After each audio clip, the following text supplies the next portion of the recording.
Punic Wars really almost always comes down to the second Punic War. There's three. There's three Punic Wars. The first is over Sicily. Rome wins. The second is the big one. And it's the big one because Carthage at this point in time, just by sheer luck, coughs up one of the greatest military geniuses in all of history, this guy Hannibal Barca. He was actually the son of the Carthaginian general who fought Rome for Sicily. Hamilcar was his father. But Hannibal is this just genius, just absolute military genius.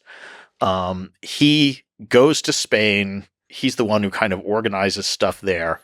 And now he knows the second war with Rome is inevitable. And so the question is, how do you take down Rome? He's smart. He's seen Rome's strength. He knows it's the Italian allies. So Rome always wins because even if they lose battles, they go to the Italian allies and half-citizens and raise new armies. So how do you beat them? He can never raise that many troops himself.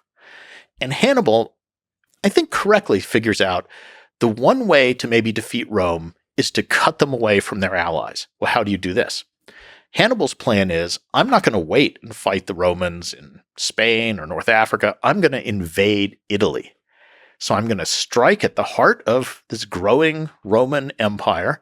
And my hope is that if I can win a couple big battles against Rome in Italy, the Italians will want their freedom back. And they'll rebel from Rome and maybe even join me.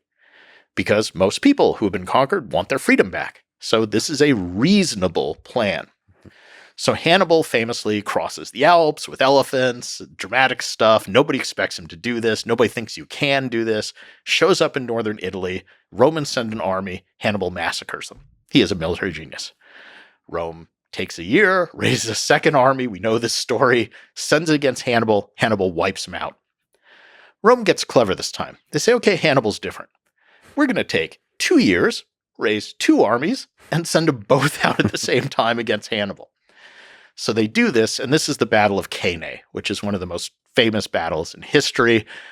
Hannibal is facing this army of 80,000 Romans about, and he comes up with a strategy called double envelopment. I mean, we can go into it later if you want, but it's this famous strategy where he basically kind of sucks the Romans in, surrounds them on all sides, and in one afternoon at the Battle of Cannae, Hannibal kills about 60,000 Romans.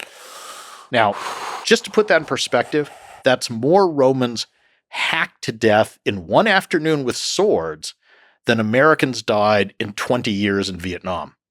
I mean, the Battle of Gettysburg, which lasted 3 days and was one of the bloodiest battles of the Civil War, I think the actual deaths at that were maybe like 15,000.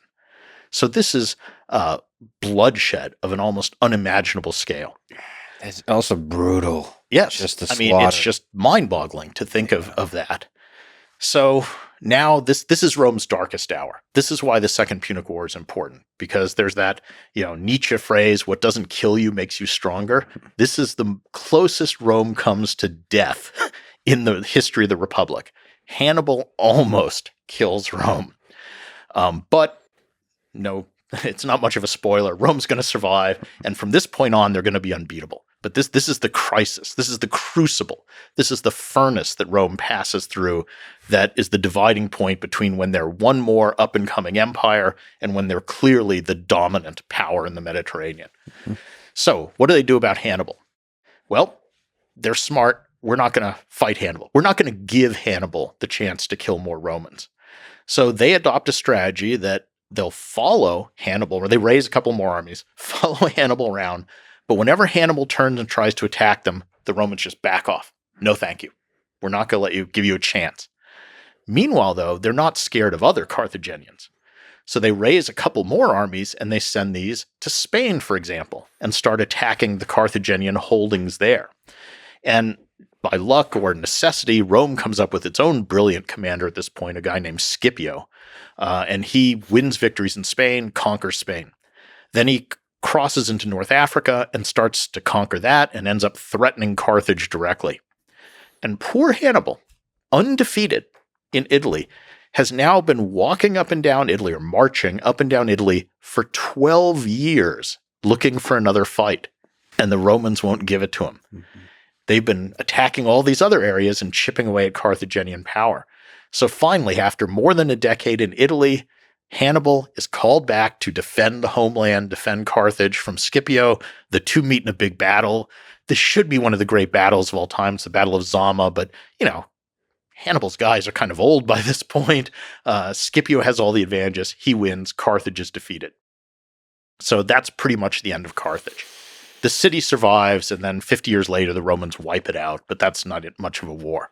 But from this moment on, from the Second Punic War, which ends in 201 BC, Rome is undisputably the most powerful nation in the Mediterranean world.